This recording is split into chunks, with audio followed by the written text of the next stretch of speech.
Good evening. Welcome to an extended edition of Powerful Words with Caleb. There's so much to investigate these days. Things are heating up, and I believe it is paramount and incumbent upon us to investigate this as quickly as possible and begin to get materials out. To that end, what I want to do is do a piece tonight on the issues surrounding the deep state implementation of certain offices in our government that led us to our current circumstances. So let us, as we often do, go back to a period in time where I believe these things found their inception, if not the planning position in time in which they were evoked from a deeper historical plan. Let's look at, I want to share something here with you, looking at our own government. And there are few of us who would disagree with the notion that if you want to bring the United States down, you need to create apoplexy, you need to create argument and division within the triumvirate of our government, the executive, legislative, and judiciary branches. To that end, we're going to investigate what the original intention is and then take a moment to reflect on where we stand right now. And we will see that the cabal has been very effective at creating a division such that our government has been stifled in its performance, and perhaps the greatest reason why they are virulent in their antipathy of this current president is because he has forestalled that lack of productivity on part of the legislative branch and gone overboard to provide overproduction from the executive to make up for it. This is an article dated this year from The Conversation, January 28th. It cites a piece from Nancy Pelosi, or to Nancy Pelosi. Dear Madam Speaker, there has been a breakdown, a visible breakdown in the ethics and, frankly, the considerable polite moral treatment between not only the the executive and legislative, but again between the members in Congress and the Senate. There's been a lot of trouble in the nation's capital lately. The United States just endured a month-long government shutdown affecting services ranging from airline tax to tax collection. Congress and the president have battled over where and even whether to hold a State of the Union. Plus, late last year, a federal judge blocked the Trump administration from enforcing new immigration policies that would limit migrants to seeking asylum at established border checkpoints. When President Trump dismissed this ruling as the product of a politically motivated Obama judge, Chief Justice John Roberts pushed back, invoking the spirit of the Thanksgiving holiday and stating that an independent judiciary is something we should all be thankful for. And if we push beyond these headline stories, we can see that government's bread and butter operations like appointing judges or passing meaningful legislation have slowed and become subjects of a pitched political fights. Of course, clashes between the branches of government are nothing new. Indeed, they're actually baked into our constitutional design. The founders built a system of government with three separate branches. We call it a separation of powers that are each supposed to monitor and check the actions of the others in order to prevent abuses of power. But given the breakdowns in functioning within all three branches, it might appear that the separation of powers system is broken or unbalanced, or perhaps the human element essential for the separation of powers to functioning properly has stopped working. There is no clear concept. According to America's first president, George Washington, the experiences of the early United States, not to mention ancient and modern nations across the globe, demonstrated the necessity for reciprocal checks in the exercise of political power to protect the public interest. While the U.S. Constitution gives specific and implied powers to the national legislative, executive, and judicial branches, There's no separation of powers clause or specific reference, as there in other national constitutions like that found in Croatia, the Dominican Republic, and Turkey.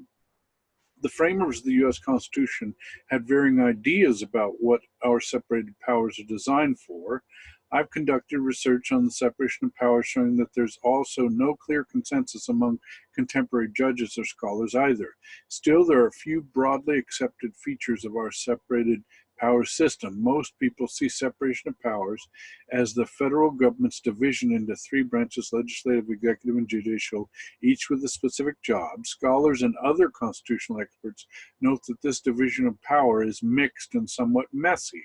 For example, Congress has the lion's share of legislative power, but the president can both veto bills and recommend to Congress such measures as he shall judge necessary and expedient according to the Constitution.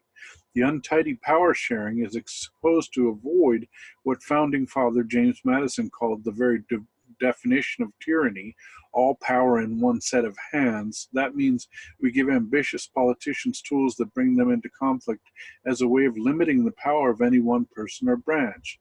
The Constitution and separation of powers is not a clean division of labor, but what scholar Edward S. Colvin dubbed an invitation to struggle, where elected officials protect their branches and themselves by meddling, being alert, and where necessary, confrontational.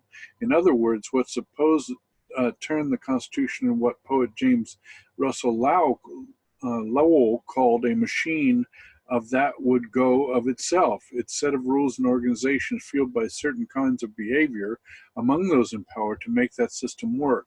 The separation of powers is more like a guidebook for running an effective poker tournament rather than a set of instructions for a specific piece of IKEA furniture. So when we look at this, folks, we realize that this system is made to be confrontational. It's designed to bring them into play with other power players from the other branches of government such that their power is checked.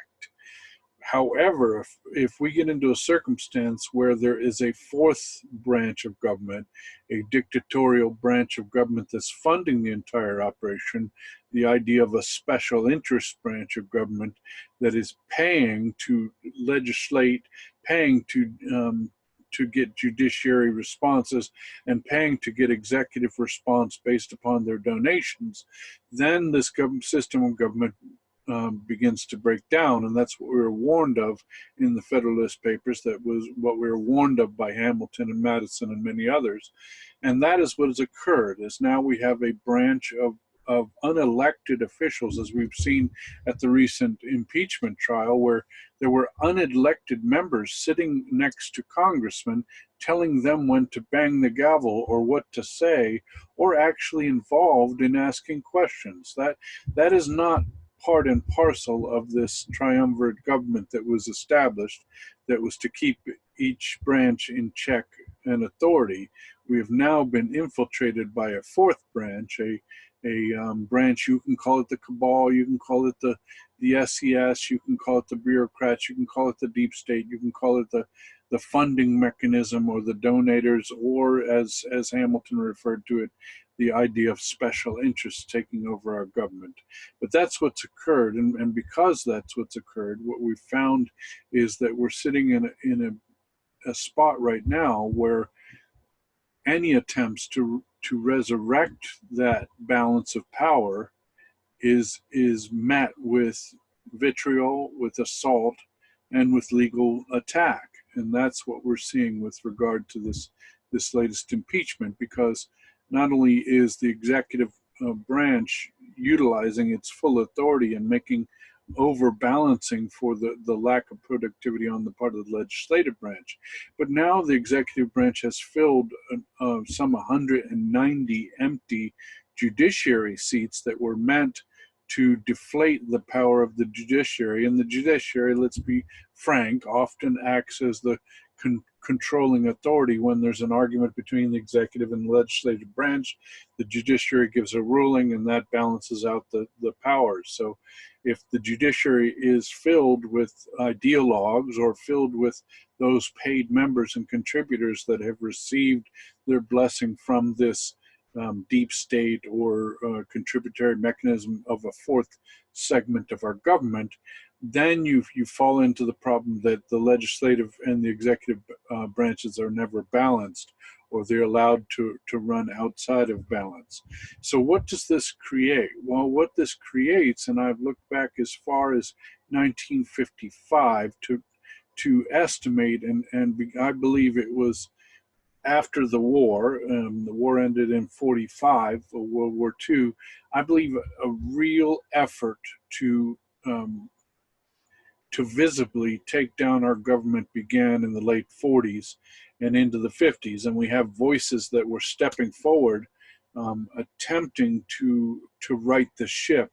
Even back then, we have Hoover, who is volunteering, and he never took pay for the Hoover commissions. He paid out of his own pocket for all of it. He volunteered, and he begged them to listen to them, and it wasn't until follow-on president had appointed him that they finally began to listen. But then they didn't enact his recommendations for government, and they were sound recommendations. If you go to the Hoover's second commission, you'll find that those recommendations were posted to the Congress and to the judiciary and executive branch, and they largely were not incorporated because they found that they were perhaps too conservative.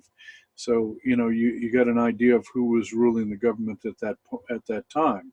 Well, what did that create? That created, frankly, overreaches by the government. To coordinate and tighten up housekeeping activities, the Commission recommended the establishment of an Office of General Services to be attached to the Executive Office. It would have subdivisions dealing with purchase and storage, traffic management, specifics, property identification, inspection, and property utilization, such as reorganization, would produce real savings, the Commission predicted. In fact, many of the points that the Hoover Commission too brought up, both commission reports, were significant money savings that would streamline government and do away with huge amounts of offices. And you can imagine how that was met by the bureaucratic legislature or this fourth branch of special interests who wanted a bloated government that they could continue to control and continue to mandate to get into the people's money. And that's what this is all about, is getting control of the tax basis. And we have to be honest that any one of these characters that pretend themselves as a government employee has to work for one of these branches. So when you have an officer that's appointed to a particular office, that officer reports either to the judiciary, the legislature, or the executive, and that's just the reality. But if you read these reports, as I did, this report from, we're talking 1949, as early as 1949 when Hoover was reporting, you find that they don't even include Hoover's recommendations. They get down to the end, and as Marquette Law Review says, well, we didn't include the recommendations in here because it would just be too lengthy to include them. I submit that this was the beginning of the desire to keep bureaucrats the only holders of the information of what had actually happened in these commissions, and those reports were limited to keep the public in the dark of what was going on.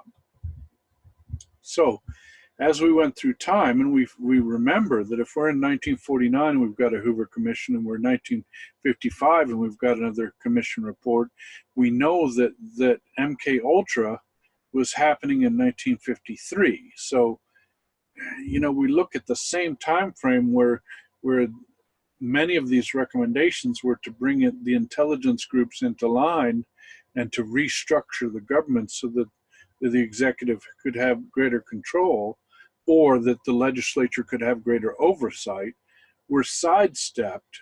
And the CIA at the time was running MK Ultra at the same timing. So what we see is very dangerous disregard to those reports designed to streamline our government, to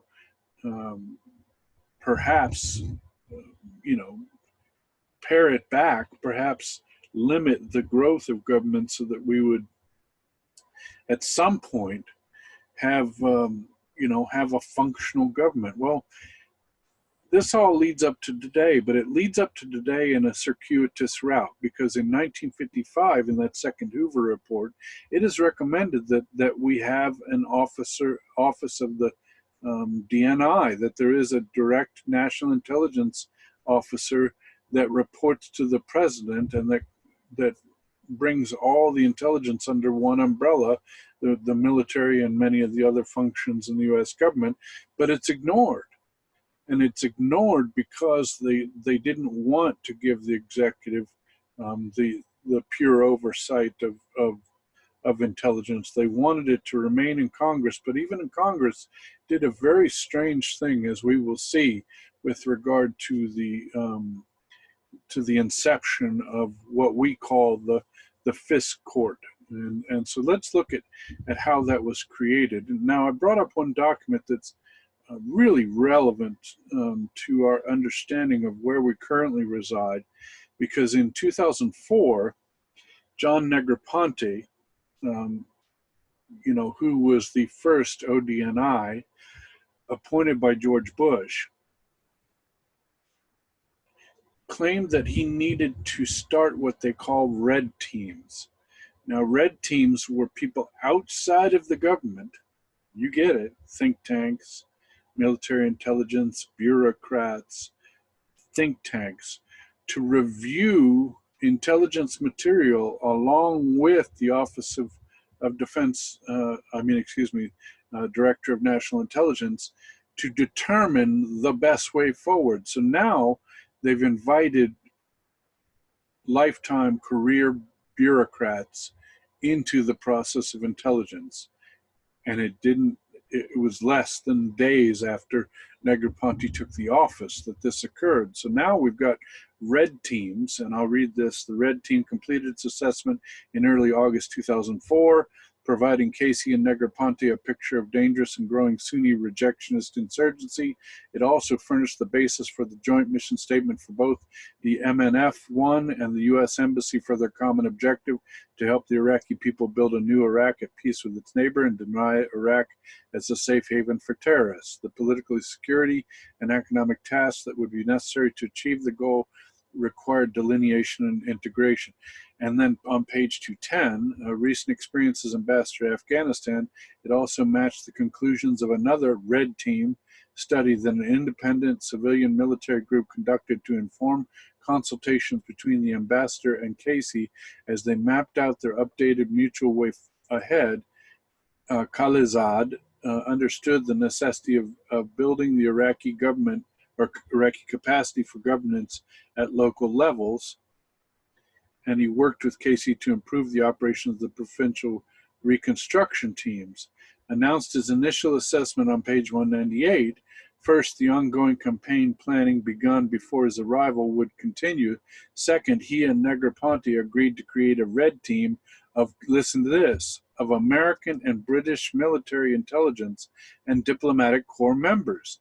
The team was to help unify the coalition's understanding of its mission and to independently evaluate the emerging campaign plan. So now we've got British intelligence and British ambassadors and British diplomatic corps members involved in reviewing our intelligence and determining the way forward for U.S.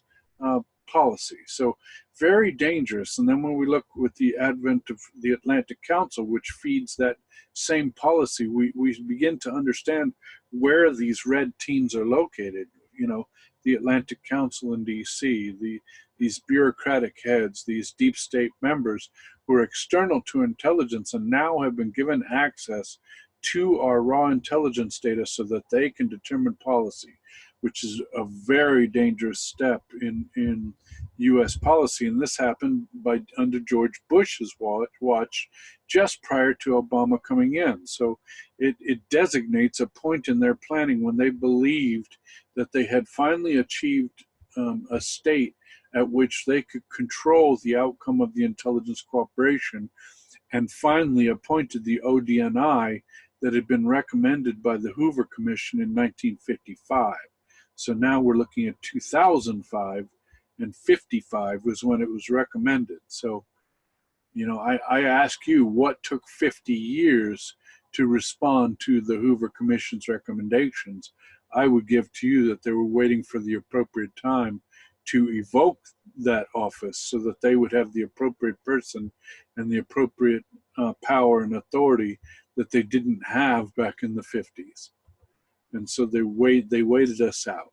And that's what we continue to see throughout history, is that they're waiting to massage or create the particular environment in the news or in social structure so that they can evoke whatever it is they're looking to employ, waiting for particular parts of their plan to come about. It's like having the parts of the plan ready and then waiting for the timing to come upon you, which is something my father always said. He said, you know, the only discipline you cannot master is timing. You prepare and prepare and prepare, and then the timing comes upon you. George W., another article, March 3rd, 2005. So this is when ODNI was brought into bear. John Negroponte's dark past. George W. Bush's choice of John Negroponte to be the first U.S. intelligence czar signals that Washington is heading down the same road that has led to earlier American intelligence failures and controversies, from politicizing analysis to winking at human rights abuses.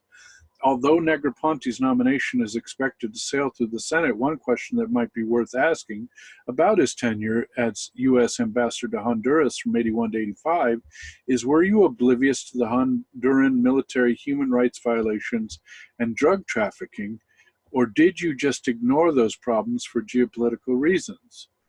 Folks, this article is written in 2005, and they're asking the same questions that we're asking right now.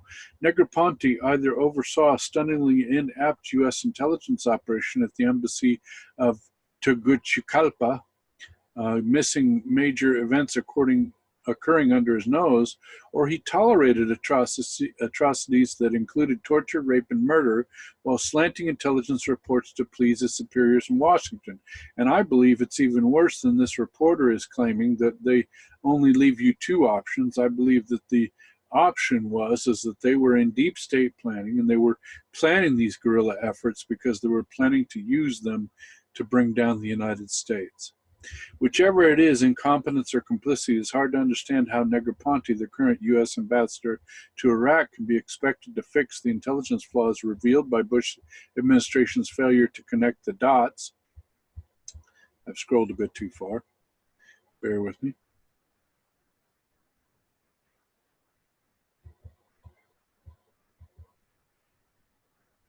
Before 9/11 terror attacks, or to avert the scandalous use of torture on Muslim suspects captured in Afghanistan and Iraq. I think these are all planned events. I think that these events were planned to bring about that structure that would allow them to impose an officer of the Director of National Intelligence that would conglomerate all their intelligence and allow them to create red teams of those deep state bureaucrats, foreign nationals who are involved in the policy that would bring the U.S. into becoming a colony of this one world empire that they determine is the best way forward. And we've seen evidence of that over and over again in the Bush family. Despite the bipartisan praise Negroponte's nomination has elicited, a clear-eyed look at his record suggests the Bush administration intends to continue making two demands on the U.S. intelligence community: that analysts wear rose-colored glasses when assessing U.S. policies, and that field operatives turn a blind eye to atrocities committed by U.S. allies or American interrogators. A history of oversight. Given the human rights record of Honduran military and Nicaragua Contras, who set up shop in Honduras during Negroponte's tenure as ambassador, the early 80s, he will have no moral standing as a public official who repudiates abusive interrogation techniques and brutal counterinsurgency tactics. Indeed, some cynics might suggest that that's one of the reasons Bush picked him. And I'm going to say something absolutely outrageous, but it is supported by the record, and if you go and do research, you're going to find the same thing that I found, that Negroponte was in Vietnam, developing these guerrilla techniques. Negroponte was in several places in Central America developing these techniques, and that these counterinsurgency tactics were in fact developed as seeds of programs like MS-13 designed to take down this nation. And that Negroponte was the exact person that they recruited with a Yale background, born in London, was the exact person who met the exact qualifications of an individual to bring about this end state for America, the denouement of the United States of America into its incorporation in a one world government of 10 kingdoms. Negroponte's work in Honduras means, too, that he will come to his new job with a history of forwarding inaccurate intelligence to Washington, leaving out information that would have upset the upper echelon of Reagan-Bush administration. For this part, Negroponte, who is now 65, has staunchly denied knowledge of death squad operations by Honduran military in the 80s. In 83, in another move that helped the Honduran military in the Contras, the Reagan-Bush administration closed down the USDEA operations in the embassy there in Honduras. Well, why would they close down the DEA? Well, we know why they closed down the DEA, because now it was time to make some money off the coca production there in Honduras and run it through our own government. U.S. Embassy in Tegucigalpa, just as Honduras was emerging as an important base for cocaine transshipments to the United States. Quote, elements of the Honduran military were involved in the protection and drug trafficking from 1980s on, is how a Senate Foreign Relations investigative report issued in 89 by a subcommittee headed by John Kerry put it. These activities were reported to appropriate U.S. government officials throughout the period. Instead of moving decisively to close down the drug trafficking by stepping up the DEA presence in the country and using foreign assistance, the United States was extending to Honduras as a lever. The United States closed the DEA office in Tegucigalpa and appears to have ignored the issue. Okay, so, I'm purporting that the evidence demonstrates that Negroponte was the perfect ambassador, the perfect candidate, the Yale background, the London background, the Oxford background. He is the perfect person that the deep state would put into place in a position of authority, the ODNI, to begin to leak the information to those cabal members who would utilize that information to bring down the United States. And then, we see subsequent to this, 2 years after, we see Fusion GPS posting an article in the Wall Street Journal that very closely matches the framework of the dossier. So what we're seeing is they believed that they had won even as early as 2005.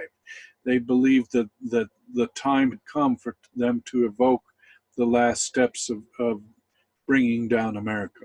And so no wonder they would create a conflict between the three branches of our government, basically neutering several branches and creating overreaches and overuse of power in the others. Now, there's abundant information on John Negroponte. You can go and look it up yourself. Very storied background. The Association of Diplomatic Studies does a real good demonstration on him.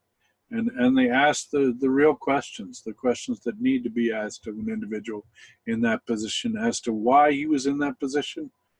We all can assume now. We all can have a public awareness of the things that the bureaucrats don't want us to know, because now we can see that a fellow like that should have never been in that position.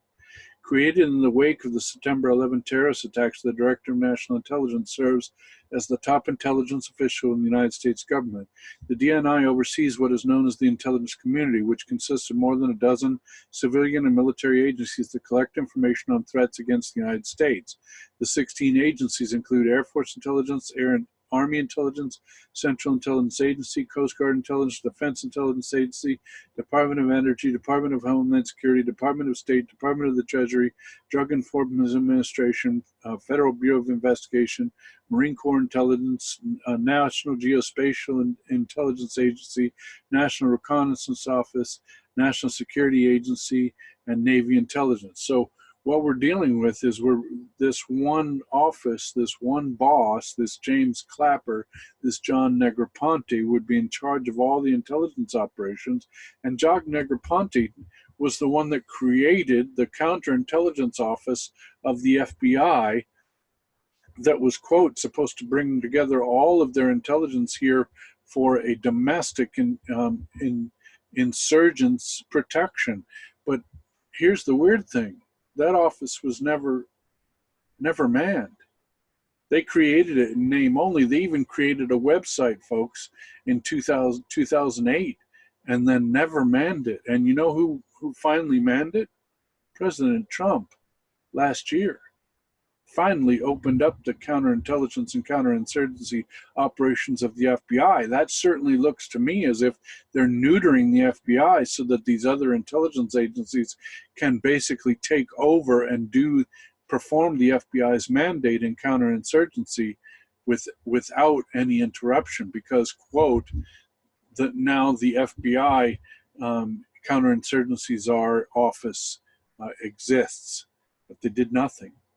They had nothing, and so they were used and abused, as we will begin to see that the FBI is the only avenue that they could take into taking legal measures into their own hands in the United States in CONUS, because the other agencies, the NSA and the CIA, were regulated as to what they could do in the United States, except for the NSA with regard to big data collections. And even that was difficult for them to penetrate without search warrants. But they found a way around that, and that's what we need to look at, is how they skirted our legal system, how they have managed to employ lawyers throughout the years, throughout the decades, throughout the centuries. They've employed lawyers to find loopholes in the law, and guess what? Lawyers write the law, lawyers loophole the law, lawyers uphold the law. So we're stuck in a system here where we've got a legislative branch of lawyers and we've got a judiciary branch of lawyers, and guess what? They know how to get around the system, and that's what they've done. Okay, we're going to continue to take a little look at the office, the Director of National Intelligence, but just, basic stuff. We got Michael Hayden. Michael Hayden is at DNI headquarters. We've got CIA, we've got all this stuff going on, and Ambassador John Negroponte in the midst of it.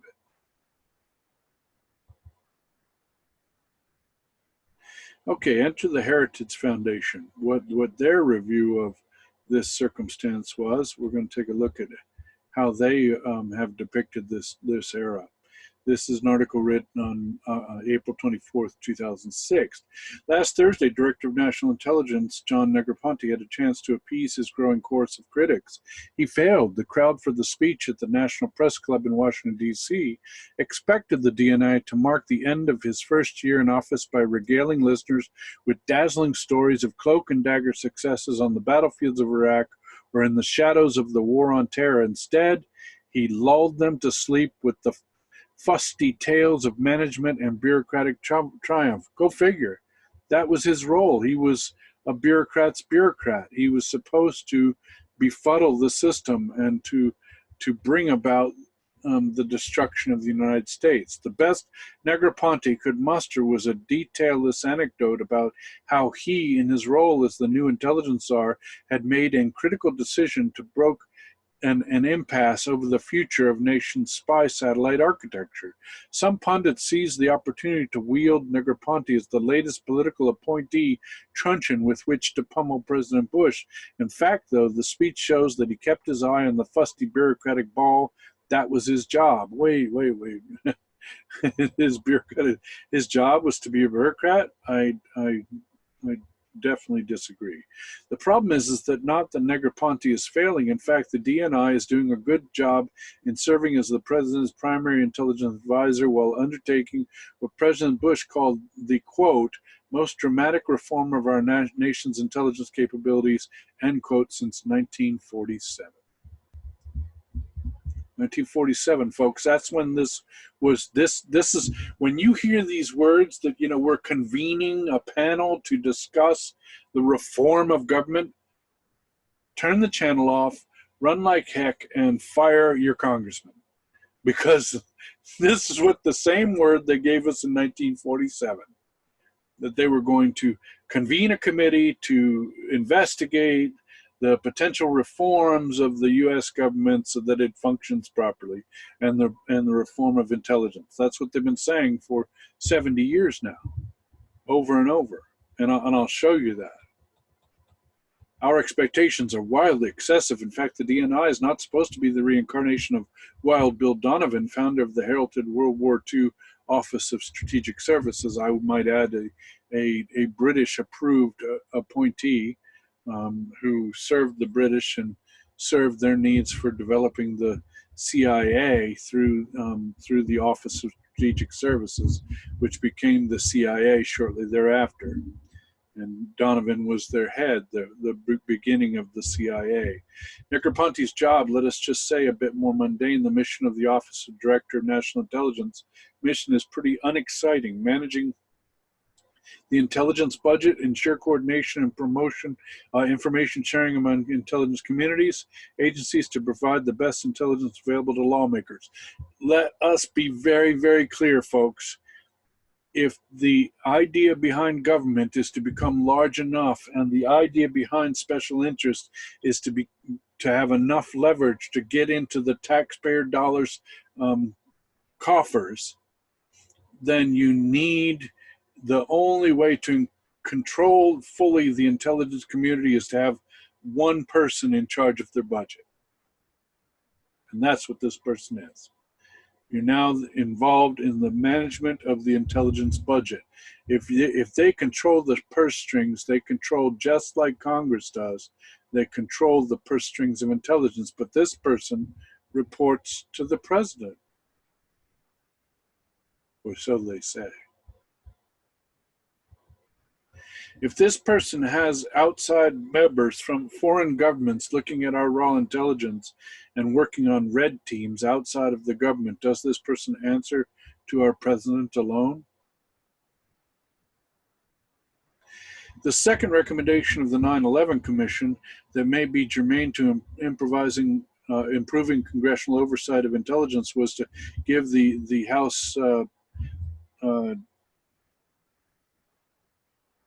the House professionals, it's the Office on Security, I can't remember what their name is, and the Senate Intelligence Committee, both authorizations and appropriations authorities. Those who support this measure maintain that it would increase the power and influence of the Congressional Intelligence Committees on par with their importance to national security. They also believe it would improve integration of disparate IC agencies and enhance accountability of intelligence programs and managers. Congress, as 9/11 Commission co-chair Representative Lee Hamilton put it, the budget is where you have power, and it's where you can make an agency or department responsive to your interests. And if you do not have the budget power, you do not have sufficient clout to bring about transformation. There it is, folks. The 9/11 Commission announced it, that if you don't have budgetary control over the intelligence community, you don't have the ability to transform it. But they didn't transform it once they got budgetary control, did they? No, they claimed that their job now was maintenance, and was bureaucratic maintenance. It was never about reforms, though that's what they do with these political committees. They start a committee, they start an investigation, they start a dog and pony show to point out the recommendations for reformation, and then they never follow them. And we're going to see that over and over again from the 40s on up to this day, that it just continued throughout history. The evolution of the U.S. intelligence community. You can go back through history and you can see that largely, intelligence was done by the military for a long time. And then we came into a peacetime role for intelligence, and we started to see that there became a push by Theodore Roosevelt, who, you know, we've already established was the one who wanted to create the FBI by influence of the ambassadors and SIS from London. We're now beginning to see a push for these bureaus, these governmental intelligence groups. For the most part, however, the early part of the 20th century was marked not by an expanded use of intelligence for foreign policy purposes, by an expansion of domestic intelligence capabilities. So they were increasing their intelligence community capabilities here in the United States. The Justice Department's Bureau of Investigation, the forerunner of FBI, was established in 1908 out of concern that the Secret Service agents were spying on members of Congress. What? We created the FBI because the Secret Service was spying on Congress? By 1916, the Bureau had grown from 34 agents focusing primarily on banking issues to 300 agents with an expanded charter that included internal security, Mexican border smuggling activities. Whoa!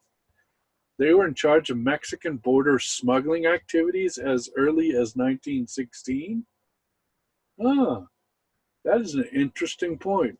Neutrality violations in the Mexican Revolution and Central American unrest. What?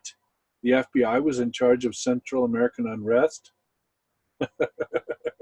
After war broke out in Europe, before the United States joined the Allied cause, the Bureau turned its attention to activities of German and British nationals within our borders. So, folks, what we can see is the evolution of intelligence in this country from basically a military project turning into a bureaucratic-run project that was instituted and transformed by the cabal. And then once they got instituted what they wanted, they didn't change it. They didn't change it, even though they got recommendations over years and years and years to change it. They never changed it because it was performing as planned. It was a bureaucratic mechanism meant to befuddle us, meant to bring down this nation, meant to allow horrible things to happen to us. And it's reinforced here on the Office of the Director of National Intelligence website. The idea of the Director of National Intelligence dates to 1955, when a blue ribbon study commissioned by Congress recommended the Director of Central Intelligence employ a deputy to run the CIA so that the director could focus on coordinating the overall intelligence effort. There it is, folks. They confirmed that Hoover recommendation there on their own website. Why didn't they listen to it? Why didn't they follow it? Because the timing wasn't right. They were waiting for the exact timing when they needed to institute this person so that they could have budgetary control and they could have full control of the intelligence so that they could share it with their enemies to bring down the United States. It's a bold statement, but folks, there is evidence becoming very clear now that this is what occurred, that when you have red teams that you've developed in the ODNI's office that now share intelligence with the British from our U.S. office, from the ODNI, we're no longer talking Five Eyes. We're talking cooperative agreements to share our intelligence and push U.S. policy thereafter. Who were the senators that were involved in the commissions, those dog and pony shows that I had mentioned were developed to bring about reformation? Why were they developed to bring about reformation? They were developed to bring about reformation because it suddenly had dawned upon America, suddenly had become apparent that the CIA had been drugging people and had been conducting all manner of nefarious actions behind the scenes in MK Ultra and these other MK projects, and suddenly Congress had to do something about it. So what did they do? We're going to form a commission to do an investigation to come about with good recommendations for, how the intelligence community should be revised. Sound familiar? And that's what happened in 1978, was these commissions recommended how to change the intelligence community. And guess what happened? The FISC court. Because this is what they came up with, was their answer to those problems. Now let's review those actors who were involved in that that change, who were involved in those commissions, who brought about the need for the FISC court. Okay, so let's take a look at him just briefly. We're looking at Strom Thurmond, an American politician who served 48 years as a United States Senator from South Carolina. He ran for president in 48. In 48, folks, as states' rights Democratic Party candidate. Okay, Democratic Party candidate. And Thurmond represented South Carolina United States Senate from 54 until 2003, at first as Southern Democrat, and after 64 as a Republican. So he had now changed to a Republican after 1964. So, interesting history. Okay, Gaylord Nelson, another participant in the creation of the FISC court, was an American politician and environmentalist from Wisconsin who served as United States Senator in government, a Democrat. He was the founder of Earth Day.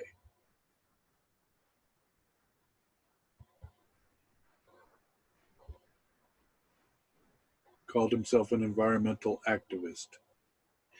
John Little McClellan was an American lawyer and politician, a member of the Democratic Party. So now we've got 3 Democratic members involved in the development of the FISC court, right?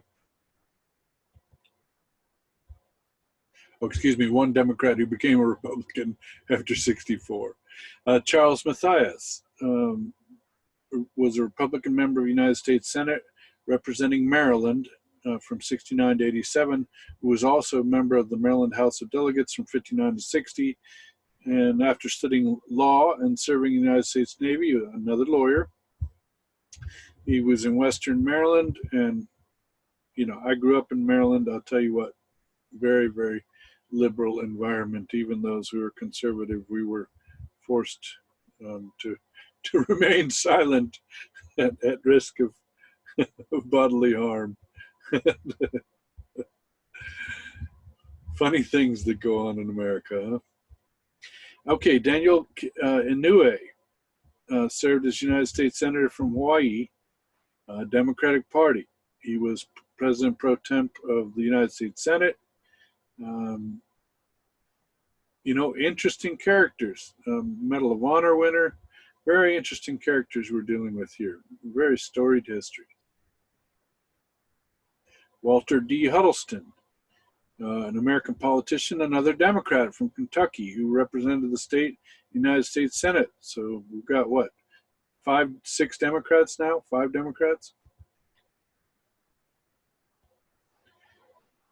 Jake Garn, an American astronaut, politician, and member of the Republican Party who served as U.S. Senator representing Utah from 74 to 93. Garn became the first sitting member of the United States Congress to fly in space when he flew aboard the Space Shuttle Discovery as payload specialist during NASA mission. So we got at least 1 Republican, right? And 1 converted Democrat to Republican. James Oliver Eastland was an American politician from the state of Mississippi who served as United States Senator and until his resignation on December 27, 78, the year that the FISC court came about, right? He has been called the voice of the white South and godfather of Mississippi politics. A Democrat, Eastland was known as the symbol of Southern resistance to racial integration during the civil rights era, often speaking of blacks as an inferior race. Huh. Interesting, huh? So now we've got a Democrat who's a white supremacist. Okay. Birch Bayh. Now, Birch Bayh is an interesting character because Birch Bayh was also involved in writing the structure of the 25th Amendment. Birch Bayh was an American Democratic Party politician who served as U.S. Senator from Indiana. So these folks are largely all Democrats, all of them Democrats who came up with the FISC court, okay? I want to point that out. There's 1 or 2 token Republicans, and who was the author of the of the whole plan to develop the FISC court, the author of everything that was supposed to reform the government? Well, Ted Kennedy was an American politician who served as U.S. Senator from Massachusetts, a member of the Democratic Party, the Kennedy political family. He was the second most senior member of the Senate when he died, and is the third longest continuously serving senator in the United States history. Kennedy was a brother of President John F. Kennedy and U.S. Attorney General and U.S. Senator Robert F. Kennedy, both victims of assassination, and was the father of Congressman Patrick J. Kennedy. Attended Harvard. So, folks, we've now got FISC Court being created in 1978 during Carter's administration after a bill put forward by Ted Kennedy and a bunch of Democrats who served, 30 plus years in Congress.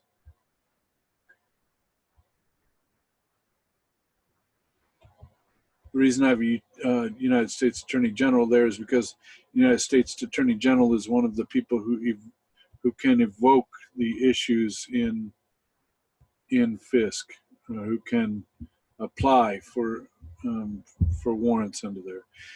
All these things that the FISC does are governed under U.S. title, U.S. codes, U.S.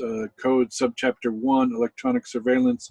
If you go through 50 U.S. Code and Subcharter 1 through 5, you will see all of the FISC authorities allotted for surveillance in those 5 subchapters. One being electronic, other being physical searches. You'll see everything allotted in those 5 chapters.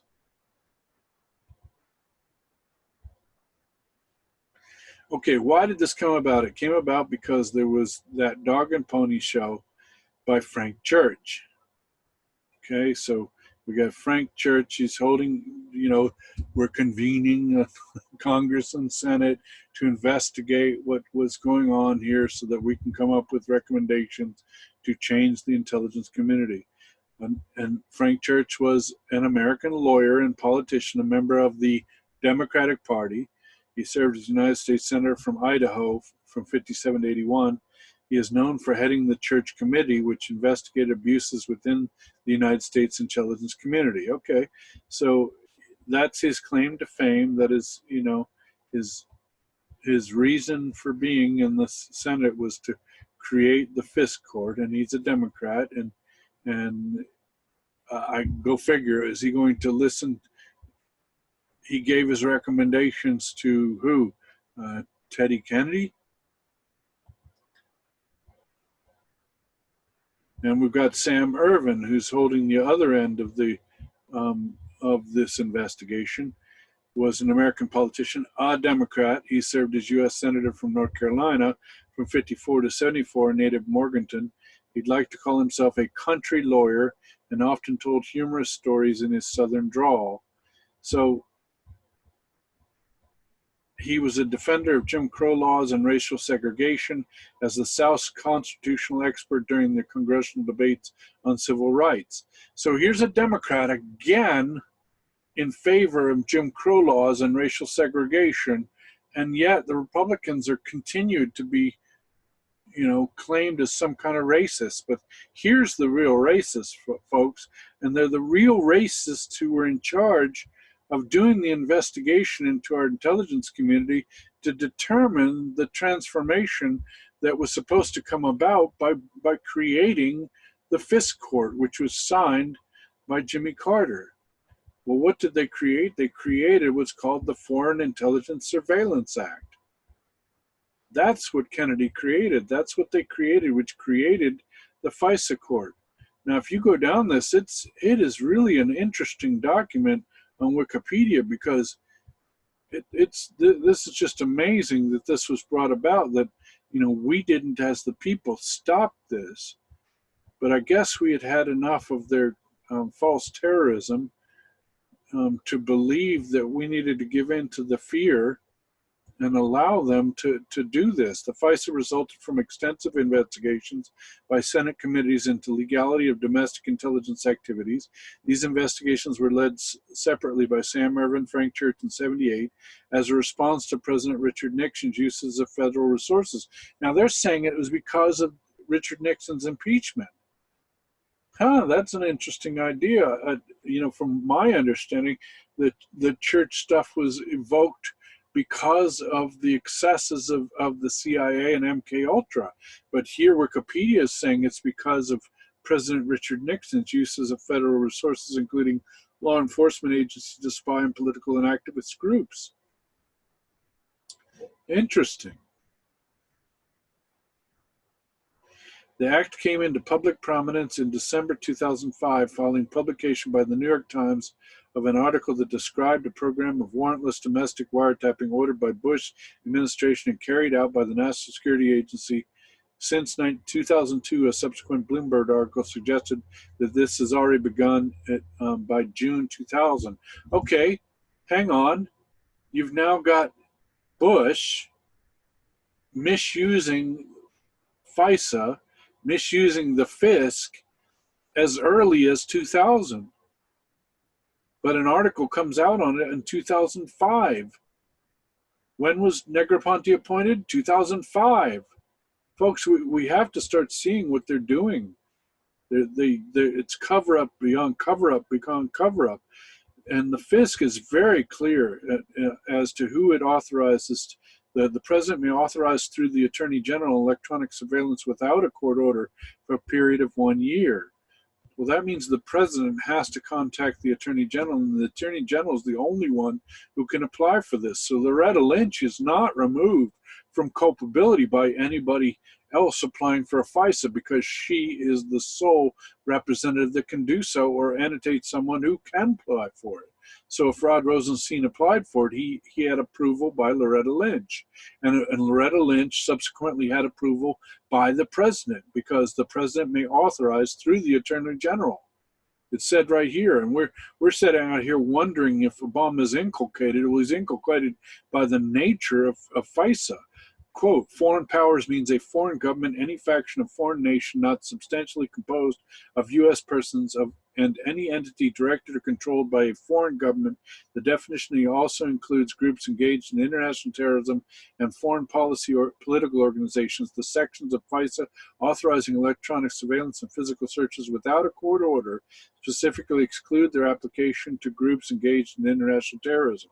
So it doesn't apply to terrorists. It only applies to foreign governments, foreign political organizations, foreign powers, foreign mandated issues. Now we can see the problems that they're going to run into, because if they knew that Carter Page was working for the CIA and they applied for a FISA warrant, that's absolute fraud. It's because that's the nature of FISA, is that the Attorney General is required to make a certification of these conditions under the seal of the Foreign Intelligence Surveillance Act and report of their compliance to the House Permanent Select Committee on Intelligence. There's the HP, Permanent Select Committee on Intelligence, and Senate Select Committee on Intelligence. So the attorney, it's all on the Attorney General. It's all on Loretta Lynch. And you can see why she is throwing everybody under the bus. I believe that she's their major witness.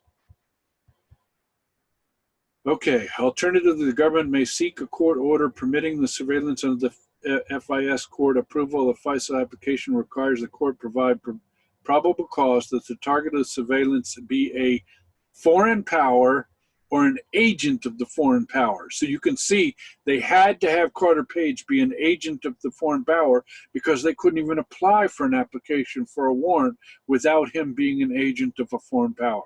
And the places in which surveillance is requested is used or will be used by that foreign power or its agent. In addition, the court must find the proposed surveillance meets certain minimization requirements for information pertaining to U.S. persons.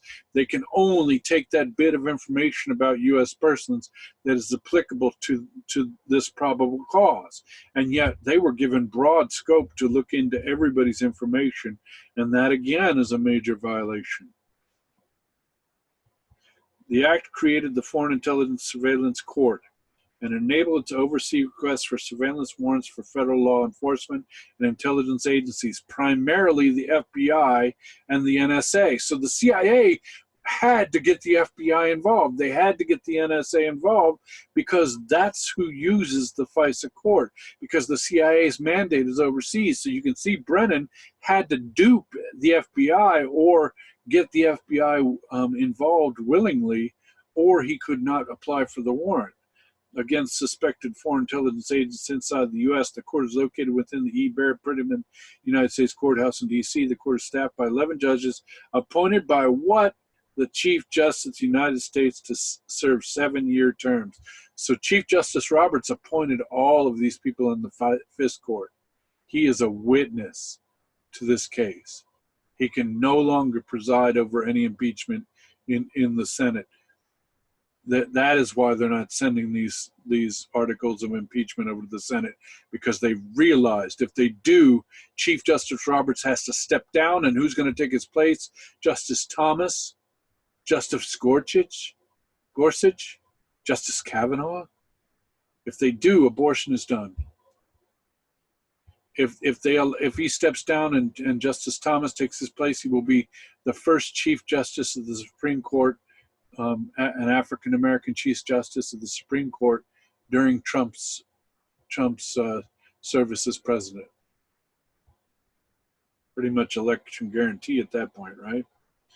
Okay, denials of FISA applications. This is the one that breaks your heart, folks. FISC meets in secret and approves and denies requests for search warrants. Only the number of warrants applied for, issued, and denied is reported. In 1980, the first full year after its inception, it approved 322 warrants. Well, now over time, they've received 22,990 applications for warrants were made, and 22,985 were approved. Folks, 5 in the last, since 79 to 2006, that's 27 years, they have only not approved 5. Sure looks like a rubber stamp to me.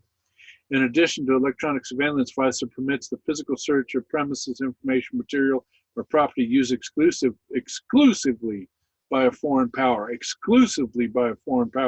Yet they went in, they ransacked people's houses based upon this stuff, and they were not dealing with foreign powers. They really overstepped their bounds. Both the subchapters covering physical searches and electronic surveillance provide for criminal and civil liabilities for violations of FISA. That's why they scared, folks. They really scared, because guess what? Not only do they face criminal prosecution, but they face civil liability in tort cases, meaning that these people that have been abused can sue their pants off. Criminal sanctions follows violations of electronic surveillance by intentionally engaging in electronic surveillance under the color of law or through disclosing information known to have been obtained through unauthorized surveillance. The penalties for either act are fines up to US $10,000, up to 5 years in jail, or both. In addition, the statute creates a cause of action for private individuals, meaning they can get damages, they can get punitive damage, they can get all their attorney fees. Look, and this is for every single act. The reality is, if they also did not put forward any affirmative defense for the law enforcement personnel acting within their official duties and pursuant to a valid court order, presumably such a defense is not available to those operating exclusively under presidential authorization. So they're not covered, folks. They're civilly liable. And the reality is they have no defense for this. They went way beyond the scope. They had no predicate, because in order to have a predicate, in order to have probable cause, they had to claim that Carter Page was a agent of a foreign country, which they knew wasn't true. So this was arguably a fraud perpetrated on the FISA, or what I truly believe is that this was an orchestrated effort by the FISA and by those entities involved in the cabal, and by those entities involved in Obama's administration, he himself included, to take down this nation. And that it was an organized rubber stamping of the ability to investigate a competitor in a presidential election, and in so doing, take him down.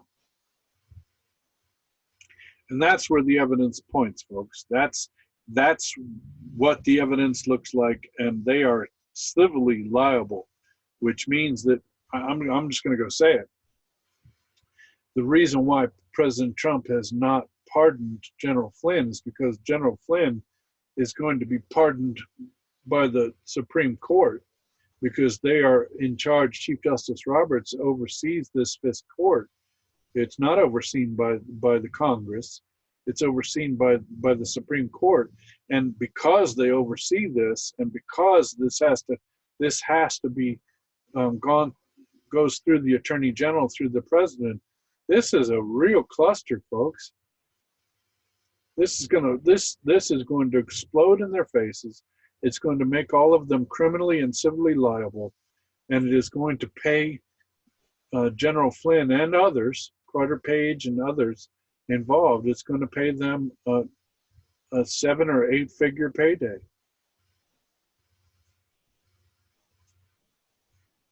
That's what it looks like, folks. And it was all orchestrated by that common theme that we hear, that we've been dulled into sleeping through, which is, we're going to organize a investigatorial committee who's going to determine the appropriate recommendations for reorganization of the intelligence community. If you hear it, folks, they're lying. They're lying through their teeth, and it's the same smokescreen that they pushed at us for 50 or 60 years, and we need to understand. 70 years. Wow. Is that crazy or what?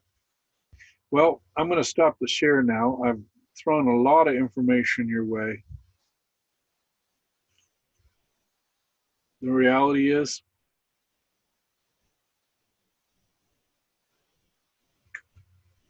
and now we know the information with regard to FISA, and we know that the FISA was created as through a dog and pony mechanism, created as a deep state mechanism for them to spy on Americans.